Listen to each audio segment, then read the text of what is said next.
Welcome to Good Day Chicago. At 9, here's a look at some of the stories we're following this morning. The FAA is discussing flight reductions at O'Hare. Zay will join us live in just a few minutes to break down the details. And with early voting already underway and the primary right around the corner, young people are encouraging their peers to head to the polls too. And one organization is giving fathers and their daughters a little space to have some fun. Mr. Dad's Fathers Club. They're going to join us to talk about their daddy-daughter dance. That's coming up. Sweet. All right, let's take a live look outside as we check in with Caitlin for a look at our forecast. Still a little fog hanging around. This a little foggy. That's been trouble. Yes, this morning, really, that's been the hiccup. In our forecast is the fog. Now, we do still have a dense fog advisory in place for Lake County until 11. The rest of us, the dense fog advisory has expired now that it is 9 o'clock, but still seeing drops in visibility, as I just mentioned, especially in Lake County, where we're down to a quarter mile. But you might see the fog in other locations, too, like in Aurora, where we're down to 3 miles of visibility, 5 in Morris, 3 at LaSalle. So no issues there, but still going to be a foggy start. Now, temperatures are ranging in the 30s and 40s. Right now, it's 34 degrees in Waukegan as well as Woodstock, but 40 at O'Hare and 38 at the lakefront, 37 in Gary, upper 30s for most in northwest Indiana. Here's your futurecast. Through the day today, we are going to be fighting with the cloud cover. Partly to mostly cloudy skies are expected with a chance for a little bit of rain, especially south of the city. As we get into tonight, fog is expected to develop again in a few spots. Temperatures dropping down to the 30s and 40s. It's still going to be mild tonight, I have to say, into early tomorrow. We are going to see the chance for rain, though, back on your Thursday. Scattered showers, even a few thunderstorms not out of the question on Thursday. Afternoon, 2:45, and temperatures are nice and mild, back to the 40s. Some of us in the southwestern counties in the 50s. And then as we work our way into Friday, that's going to be our nice toasty day of the week. 7-day forecast does show 72 as our high. Now, we do have the chance again for fog to start off the day Friday and the chance for rain and storms during the day, and especially at night, Friday night, the chance for some stronger thunderstorms. Saturday morning, a little bit of wet weather before things do dry out, as temperatures only are going to be in the low 60s after our 72-degree day Friday. This weekend really is going to be quite lovely. Heading into early next week, temperatures back to the upper 60s and low 70s on Monday and Tuesday. Back to you. The U.S. says most of Iran's military sites have been knocked out as strikes continue targeting missile systems and other facilities. The State Department also says a drone hit the grounds of the U.S. consulate in Dubai, but all personnel are accounted for. The U.S. has closed some embassies in the region and is urging Americans in certain countries to leave. President Trump defended the strikes yesterday and warned that there could be more military action coming ahead. But on Capitol Hill, some Democrats, they're questioning the administration's strategy and asking what the end game is. We were having negotiations with these lunatics, and it was my opinion that they were going to attack first. They were going to attack. If we didn't do it, they were going to attack first. I felt strongly about that. Is there a plan? When the president says we'll bomb till we stop and then Iranians take over your government, that's a jump ball, is not a plan. Lawmakers are already talking about the possibility of a supplemental spending bill to pay for the operations. Meantime, War Secretary Pete Hegseth and Chairman of the Joint Chiefs of Staff, General Dan Kane, provided an update on the war at the Pentagon earlier this morning, saying operations are about to ramp up. Our rules of engagement are bold, precise, and designed to unleash American power, not shackle it. This was never meant to be a fair fight. And it is not a fair fight. This is a point of munitions transition from standoff munitions to stand-in munitions like Joint Direct Attack munitions, which are GPS-aided free-fall weapons, and other things like Hellfires, etc. This will allow the joint force to deliver significantly increased precision effects on the target. The throttle is coming up, as the Secretary said, as opposed to ramping down. General Kane also read the names of the 4 U.S. Army reservists killed in the early hours of the war. Captain Cody Cork, Sergeant First Class Nicole Amor, Sergeant First Class Noah Tietjens, and 20-year-old Sergeant Declan Cody. They were killed when a drone hit a command center in Kuwait. 2 other service members have been killed since the war began. We're also following some developing news out of South America. So U.S. forces launched a new military operation targeting alleged narco-terrorists in Ecuador. The U.S. Southern Command shared declassified video of preliminary ground operations saying it's working with the Ecuadorian government. There's still no word on the outcome of this military action or any indication it was approved by Congress. The FAA will meet today to talk about limiting the number of flights out of O'Hare. This intervention comes amid some back and forth between the two main carriers, United and American. Saquon is live at O'Hare with why the feds are stepping in. Hi, Say. Hey, good morning to you. Well, yes, there's definitely some drama between United and American Airlines over this whole deal. We'll dive into that here in just a second. But if things go the way the FAA is hoping for here, flights at O'Hare would be reduced in the summer.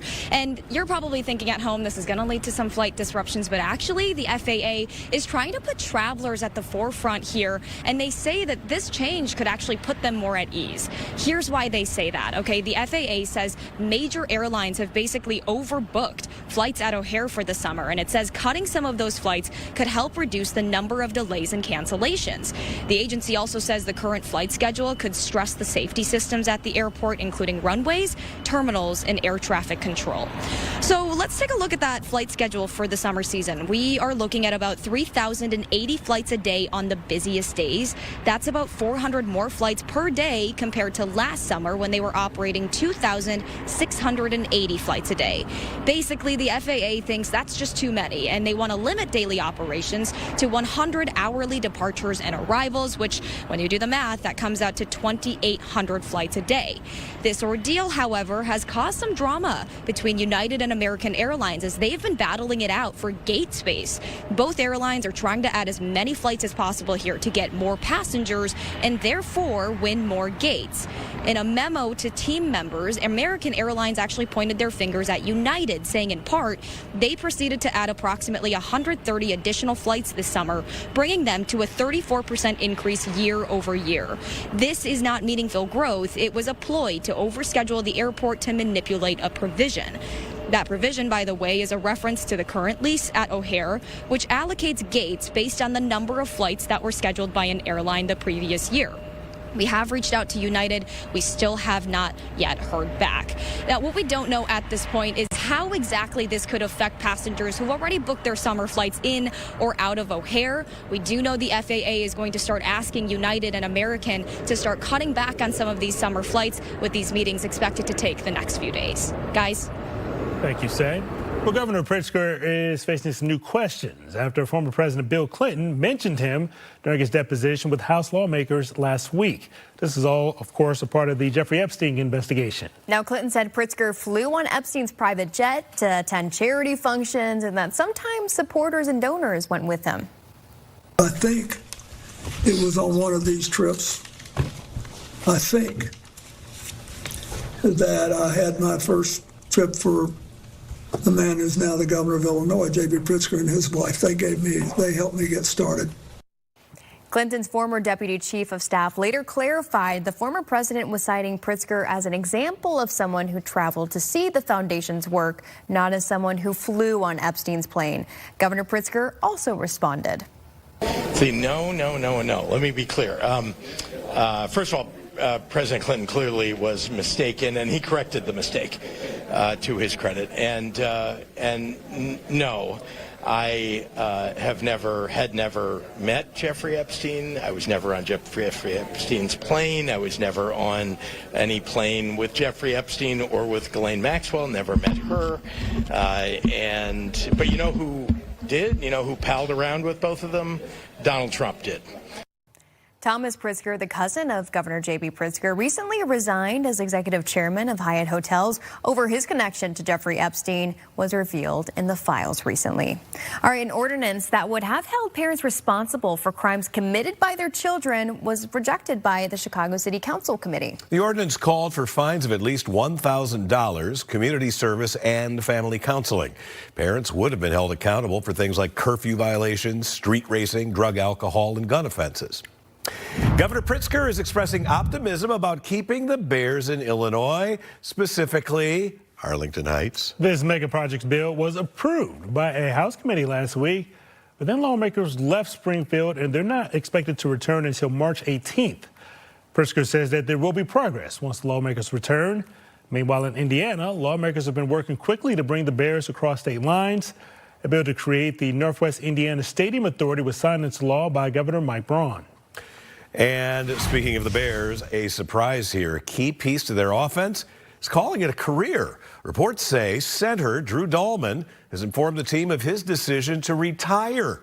The 27-year-old signed a 3-year, $42 million deal with the Bears last season, and he made the Pro Bowl in his lone season with the team. He spent a whopping 5 seasons in the NFL, 4 of them with the Atlanta Falcons. 27 is way too old anyway. To retire?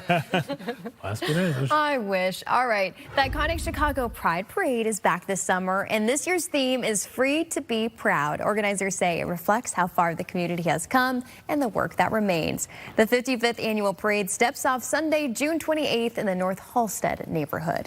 Well, Lollapalooza is announcing the official dates for this year's music festival. Of course, it's coming back to Grant Park this year, July 30th through August 2nd. The lineup has not been announced yet and usually drops a little bit later this month. Happy birthday to Chicago. The city was founded on March the 4th, 1837. And you've been reacting on our Facebook page. Here's what some of you have had to say. Kadila Gaddafi says, happy birthday to the best city on earth. Lynn Breslin says, simply, happy birthday, Chicago. I like the emoji I love the selection. emoji there. A little cake and stuff there. I like that one. James Alexander says, being in Chicago during the summer months is the best with all the festivals like Lolla going on all over the city. Museums, concerts in the lakefront. This is one of the most beautiful cities in the world. And how about this from Vaughn Patterson, who says, love the Windy City, people, and let us not forget about the food. No kidding. There is so much to love. So much food. And we got the new Mr. Beef at Midway, too. That's right. We were talking earlier this morning. Do you like a beef sandwich? I do. All right. Do you? Yeah, how do you do? Do you do yours like super soggy? Do you want it dry? It's dunked and Yeah, with high with five hot right sauce. here. High I'm more of a dip You guy. got that.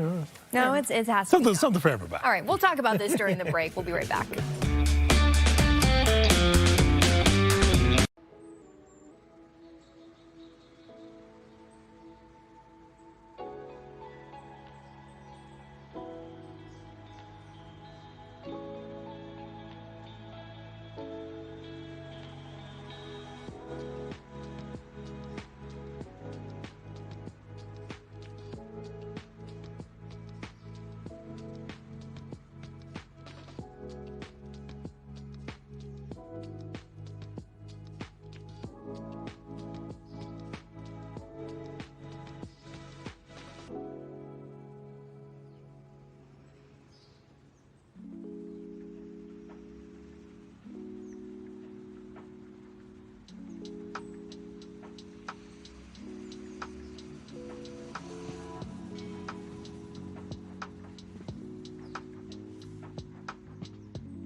Something greater.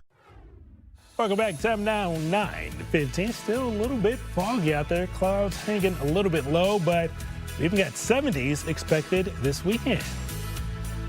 Voter turnout in Chicago was near record lows during the 2024 presidential election. Only 68% of registered voters casted their ballot. Well, Chicago Votes is trying to raise those numbers by getting more youth to turn out for the March 17th primary election.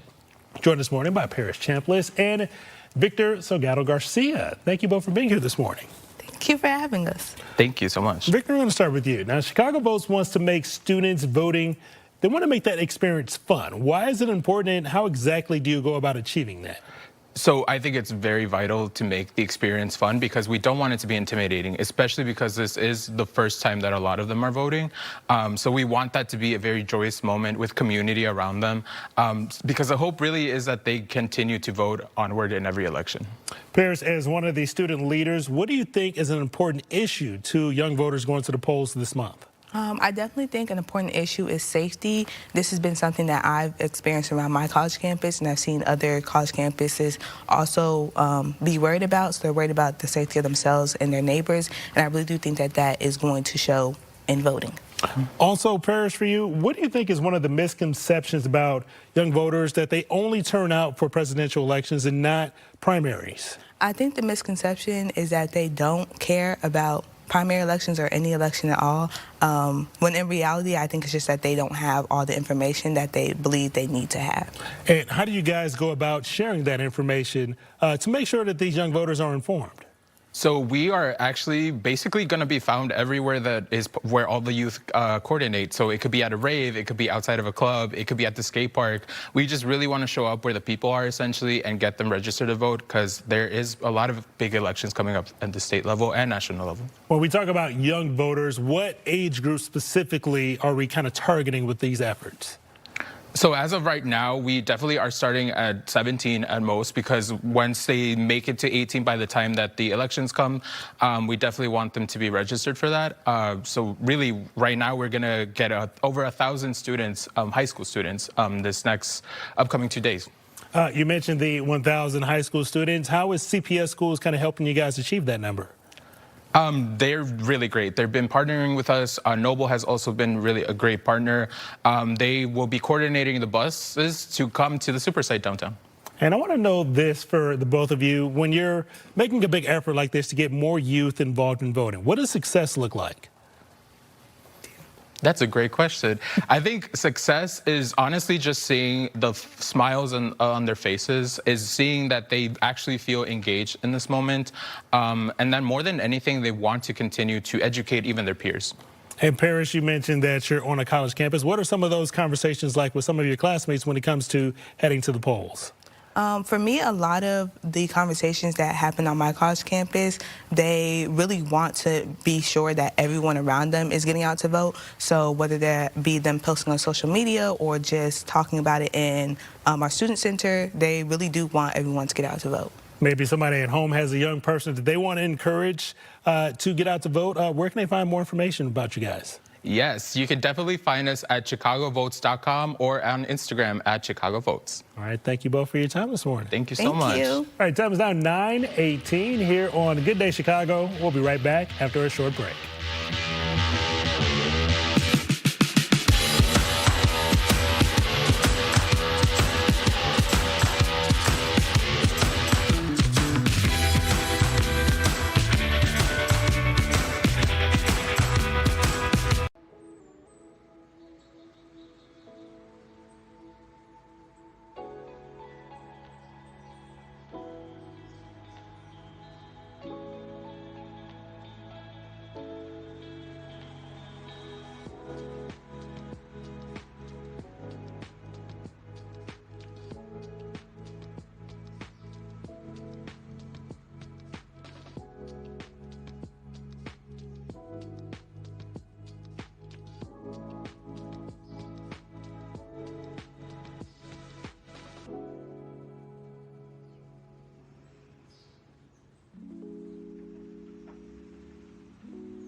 Always fight for you. 9:21. Welcome back on your Wednesday. The sun's trying to peek through there. Hope it's great. We're going to look at your weather at the end of the show here. All right, calling all dads to the dance floor. The Mr. Dad's Fathers Club is giving dads and their daughters a space to have fun and connect at their second annual Daddy-Daughter Dance. So Executive Director Joseph Williams is here to tell us all about it. First, I need to know, did the dads and daughters, did they actually dance last year? Absolutely, absolutely. The dads and daughters danced all throughout the entire venue space. I love it. I want to talk about your club. What inspired you to start this? What are you guys all about? Yeah. So, the Mr. Dad's Fathers Club, it started in 2017. Our ultimate goal was really to help get fathers involved in their children's life through mentoring and literacy. So it started with me just reading a book in a classroom, to more dads coming in to read a book to a classroom, to now we're in 18 schools with over 150 fathers reading books, mentoring, coming out to community events, and just staying involved in their children's life. Why do you think that's so important? Is it just to have that fatherly presence in some of these schools and have it on a normal basis, right? Yeah, no, absolutely. I think we not only need the father presence in the school, but in the children's life. And I just know what it means to even the dads, right? I always say that dads need their kids and kids need their dads because we need each other. This is a journey that we're all experiencing together, and there's no playbook on how to be a good dad. But I've noticed more and more that those statistics are changing because dads really are involved in their children's life. Dads are dropping their children off at school. And what our program does is help provide that outlet so those fathers can then, what do you do after you drop them off? Now you can come into the school and volunteer and volunteer with Mr. Dad's Fathers Club. Yeah, help more than just maybe your kid. What prompted you to start this daddy-daughter dance? Yeah, you know what? I sat down with the team one day and we said to ourselves that we've never done a daddy-daughter dance, and we're a dad's organization. I'm like, you know what? Let's do it. And for our first year ever doing it, I would have never imagined the impact it would have made. I mean, not only did it sell out online, at the event itself, children were still coming in with their fathers dressed all the way up, and we was already sold out already. So, but I wasn't gonna turn no one around, so I'm like, okay, just come on in, we gonna figure this out together. But to see those fathers and the daughters and see that interaction, it is it's life-changing. It is priceless. Yes. Look at some of those smiling faces. We're showing some pictures from last year. Is there a theme this year? Anything people should know about? Yeah, you know what? So we change the color every year. Okay. This year's it's going to be a little different because we're adding a little bit more. Last year we brought the Me and My Bear, which is like a Build-A-Bear where children build their own bears, they name them, they put the certificates there, and they leave with a little to-go bag with the bear in it. It's really beautiful. And, but this year we're going to add a little magic to the show. So it's going to be a magician that's going to come in and do some cool things with the kids. We're going to have some guest speakers. It's going to be pretty good. And then MCing this year is going to be Daryl Denard from V103. So we got some good people coming in to join with us. And then every year I always offer to like supplement a dad. So maybe you don't have your father. I always have policemen and firemen come in and they escort those young ladies because we don't want anyone to feel like they're turned away.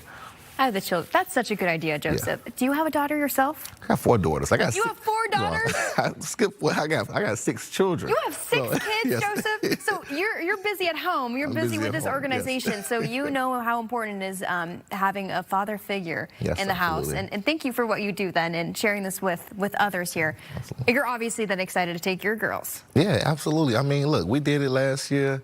And for the first time, I don't dance. I think I have 2 left foot, but I got my daughters. We went in a little circle. We was doing our little dance, and for the first time, it just felt so good to do that with my daughter. So I'm excited to come back this year to do it again with them. I'm excited to see those other dads and their daughters, and I think it's going to be an amazing event. I mean, look, the first 150 young ladies that sign up, we're going to give them a free brand new Stanley Cup.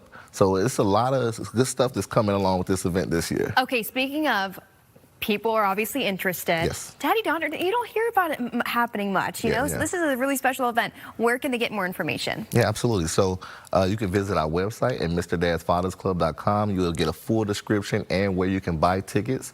Tickets are very reasonable right now. They're on sale. So I would say go and get the early bird tickets because those are at the cheapest rate you can ever find them. And again, we want to make it cost effective for families, but also we're here to work with families. Maybe if you just can't afford it, email us on our website and we'll make sure that we get a chance to get you in there. Good. I encourage you to check that out because you also have that new clubhouse in Roseland that we didn't get a chance to talk about. It's all good. How exciting. This part of the segment, we're going to start dancing. Yeah, okay. Okay. Joseph Williams, thank you so much for joining us. No, thank you, guys. We'll be right back after this break.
Fisher and I approved this ad.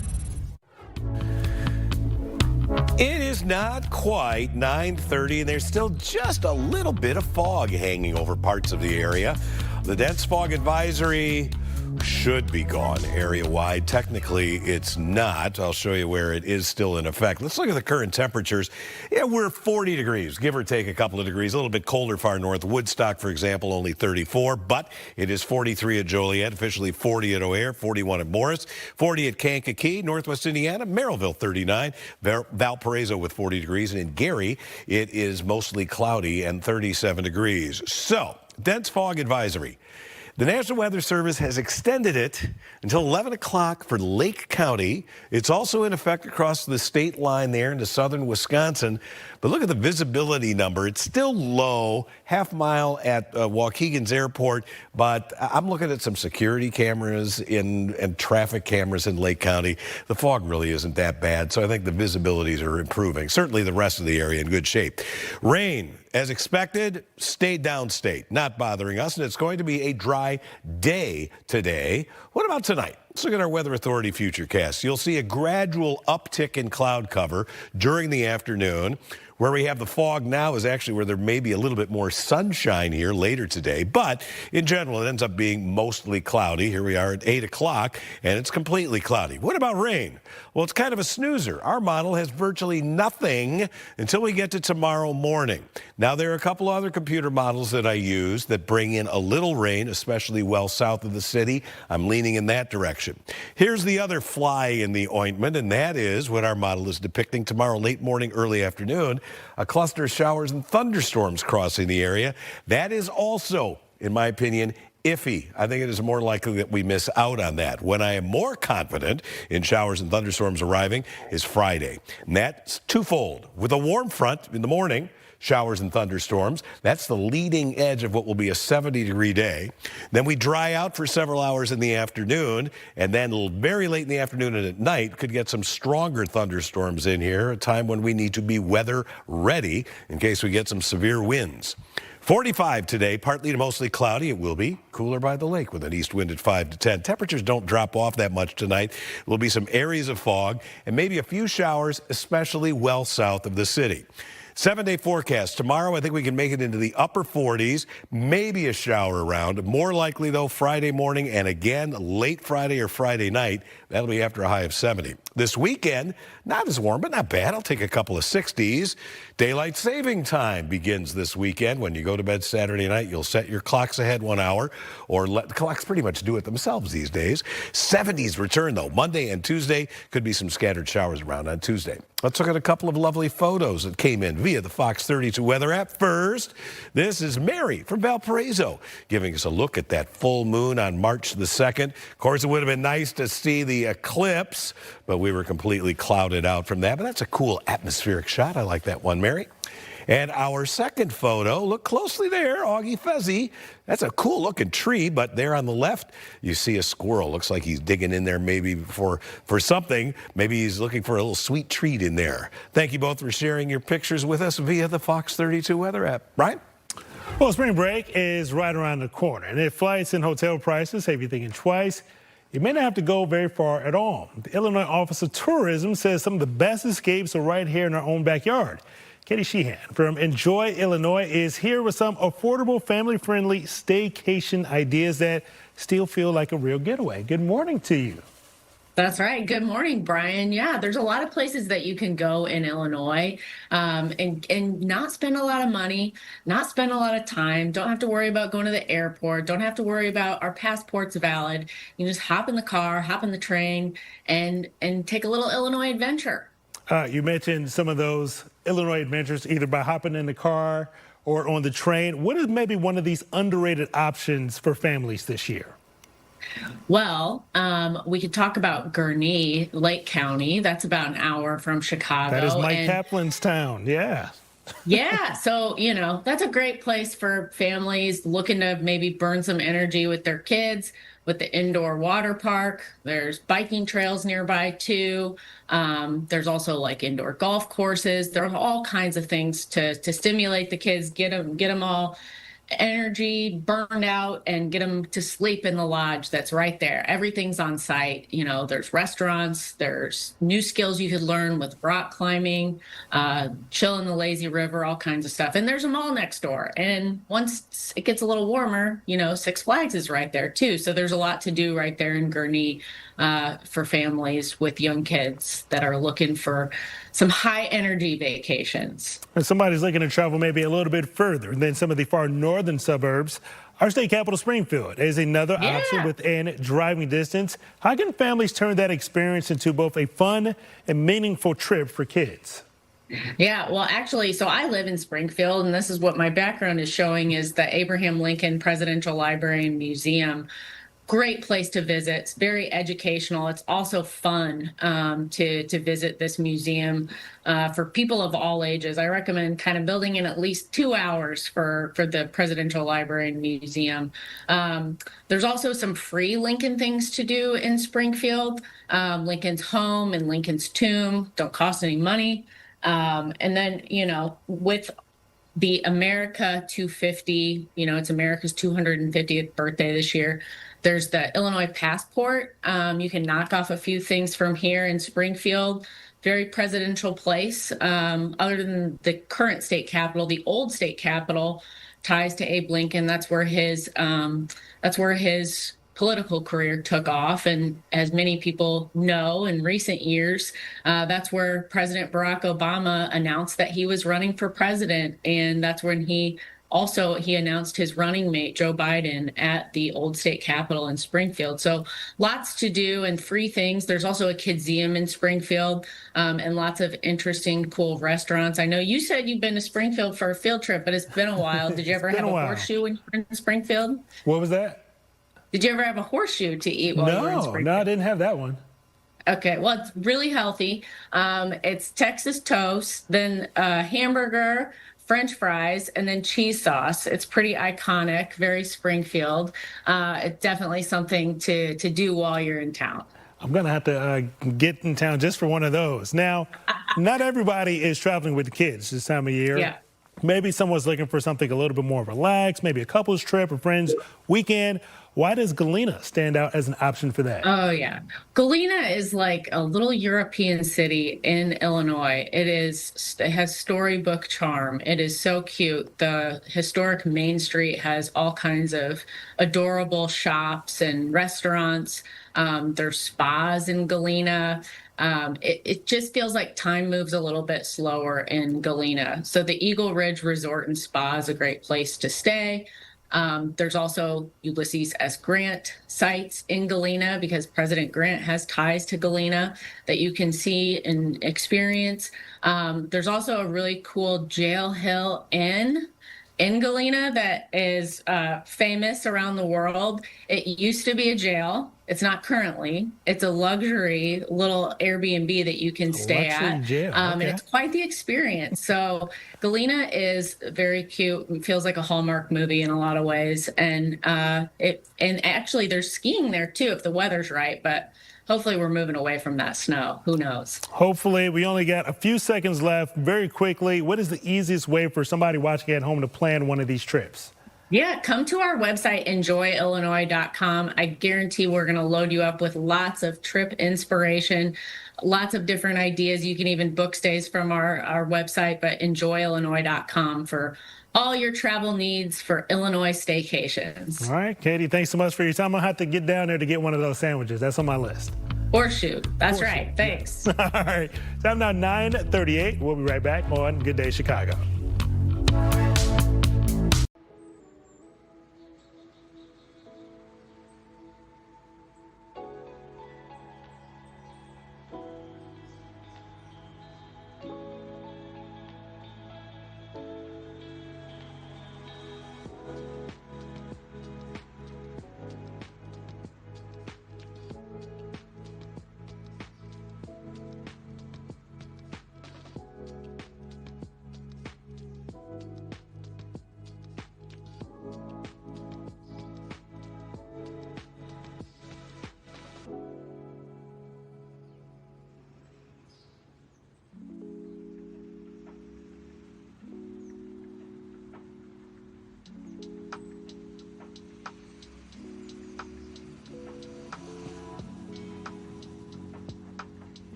Next Local. A new bar in Chicago is shining an exclusive spotlight on women's sports. And with plenty of women's hockey, March Madness, and the Chicago Stars games coming up, there will be plenty of sports to watch. Okay, but it's not all about sports. It's also about some community as well. Jake is at Babe Sports Bar in Logan Square with all the details. Hey, Jake. That's right, guys. We're out here in Logan Square. It is a bar built by and for fans of women's sports. It is Babe's Sports Bar. Not just the perfect place to come out because the women's Big Ten basketball tournament kicks off today. It's a great place to come out 365 days of the year to celebrate all things women's sports. We're here with the owner, my good friend Nora. Nora, I am loving this place. I'm loving the vibes. Tell people where the idea of this place came from. Yeah, I mean, this is the first bar I've ever worked in, so it is, yeah, this is a new life for me, but women's sports is not new for me. I really wanted a bar like this to exist to be a customer. I was really trying to just watch Chicago Sky games the year that we won the national championship. Couldn't find any bars to show them, and I was seeing other bars like this pop up around the country and just be so popular and have such a great market, which made sense to me, and it did not make sense to me that Chicago didn't have one. So I tried to find somebody to open the space for me so I could come here and drink myself, and instead I ended up... Forget it, I'll do it myself. Yeah, I guess, yeah. I still am here drinking, but just also working now. Fair enough. You know, they say necessity is the mother of invention. I think it says a lot that, like, you couldn't find a place like this in Chicago and finally just had to say, you know what, forget it. I'm going to do it by myself. Yeah, I mean, it's the story of women's sports right now. Like, people are starting to catch on that women's sports is good business. I think for those of us who've known that forever, it's very obvious to us, and a space like this is long overdue. But it is great to see that there is now space in the market for people who want to have spaces like this really find those spaces as a customer. And for us who have built this space, there is a huge market and a lot of product. We can put a lot of different women's sports on the TVs. Because there's a lot of women's sports out there to watch, and great women's sports to watch. I want to talk about the fact, I'm going to brag on you for a second. I'm going to embarrass you. Recently nominated by Chicago Reader as Best Bar in Chicago. You guys haven't been open that long. What does it say to you that you opened, you filled a void that wasn't here, there was needed to be filled in Chicago, and instantly the reaction is nomination for Best Bar in Chicago? Yeah, it was honestly, we were all floored. I mean, it was so affirming of the fact that a space like this, we all knew, the people who are all behind this, we all knew that something like this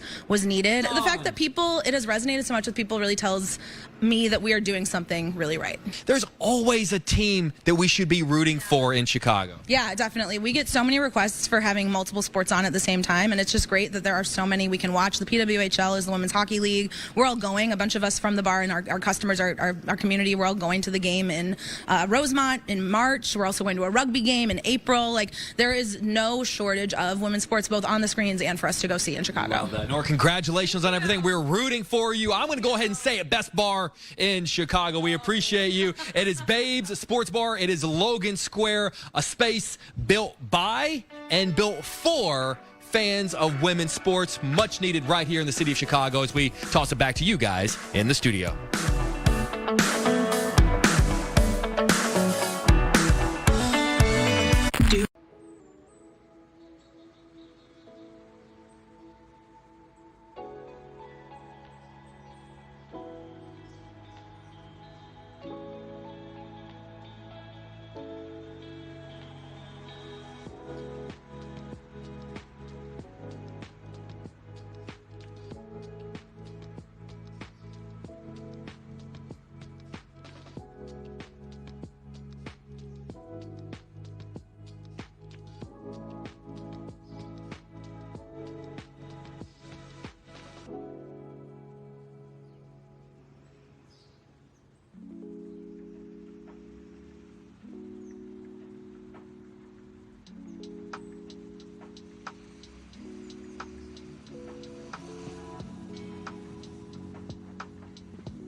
HQ.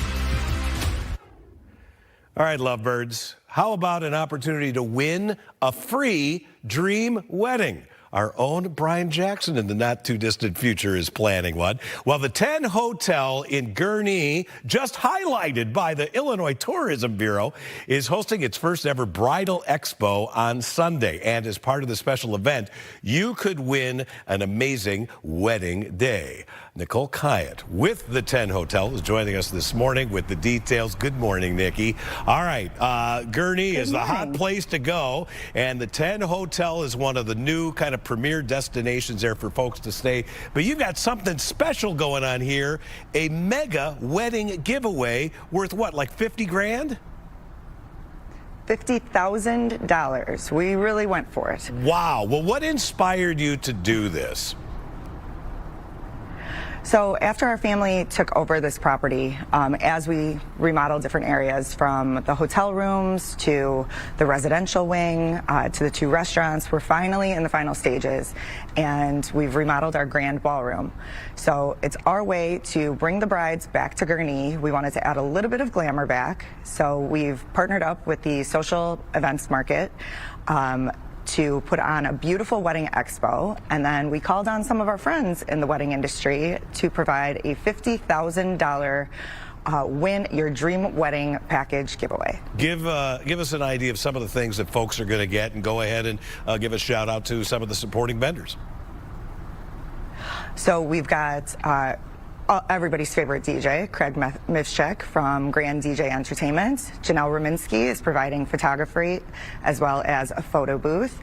A wedding gown from Betty and Bo Bridal. All of your food and beverage from the 10 Hotel.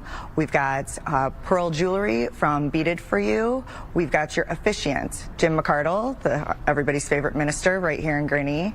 What else? We've got a $250 credit for your rehearsal dinner from Primo. Your bridal bouquets from B&D Designs, as well as if you look behind me, all of the bridal centerpieces that they did, they're going to be offering that at a discounted rate as well. Beautiful, beautiful. Now, I know for a fact that your mother and father-in-law got married at this hotel when it used to be the Holiday Inn. So this is kind of a special venue for the family and a way of kind of giving back to the community, isn't it? Absolutely. They were actually the first people to get married here. And then 50 years later, they bought the hotel. So we've really come full circle. We are so grateful for them for giving us this opportunity to carry on their legacy. All right. Folks are watching right now, and they're saying, I want that, I want that. What does somebody need to do in order to be the winner of this incredible wedding package? So if you go online to the10gurnee.com/wedding giveaway, and you can enter today all the way through Sunday, that will give you 1 entry. And then you can enter again on site, because you have to be here to win this Sunday from 12 to 4 p.m. during our wedding expo.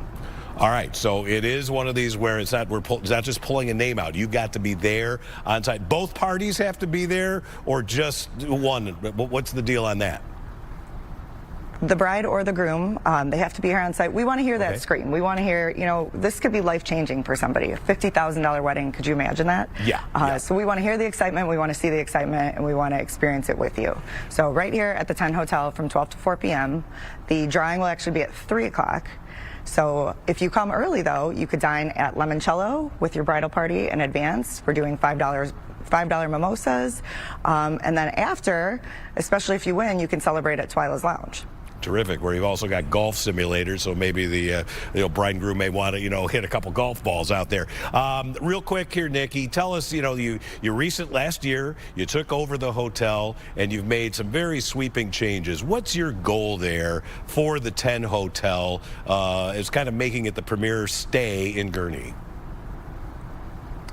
So we are the exact midpoint between Milwaukee and Chicago. So really this is a destination.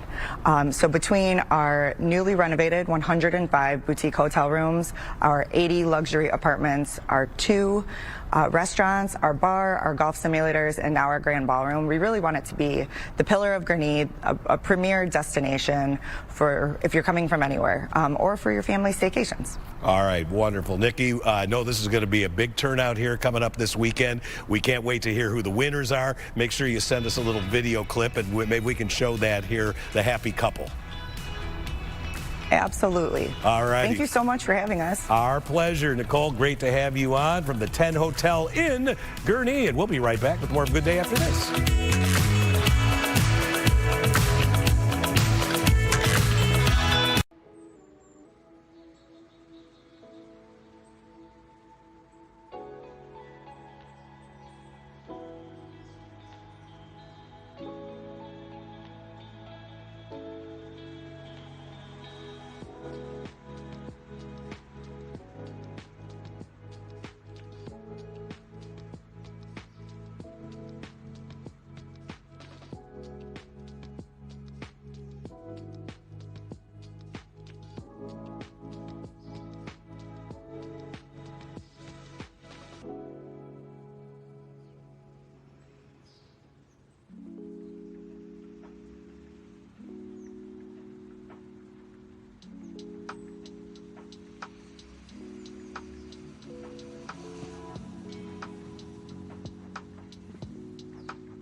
(9:54), we have a fun show ahead. So we're thinking end of school year, prom is on the horizon. Maybe you're thinking about getting a prom dress.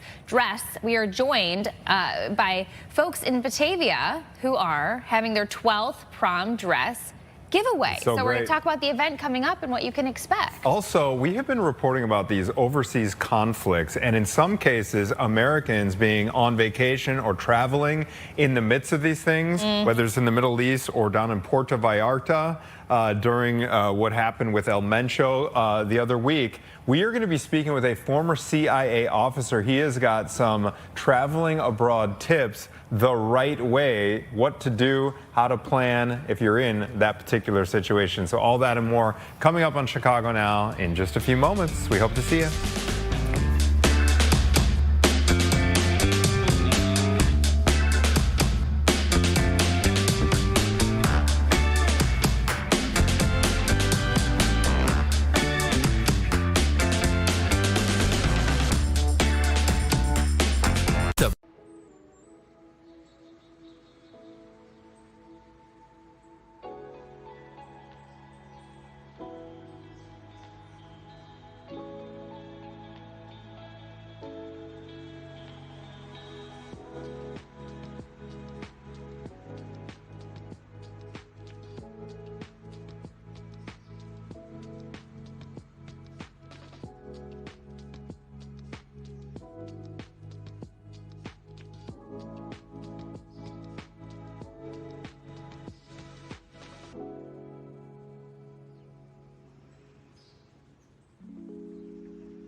Fox 32 Chicago. Welcome back. Time now 9:59. Those clouds still hanging out. We had that beautiful shot earlier from this 2800 cam, Mike. This is still kind of cool. You can see a little bit of that fog still kind of weaving its way through downtown. But we'll have a mix.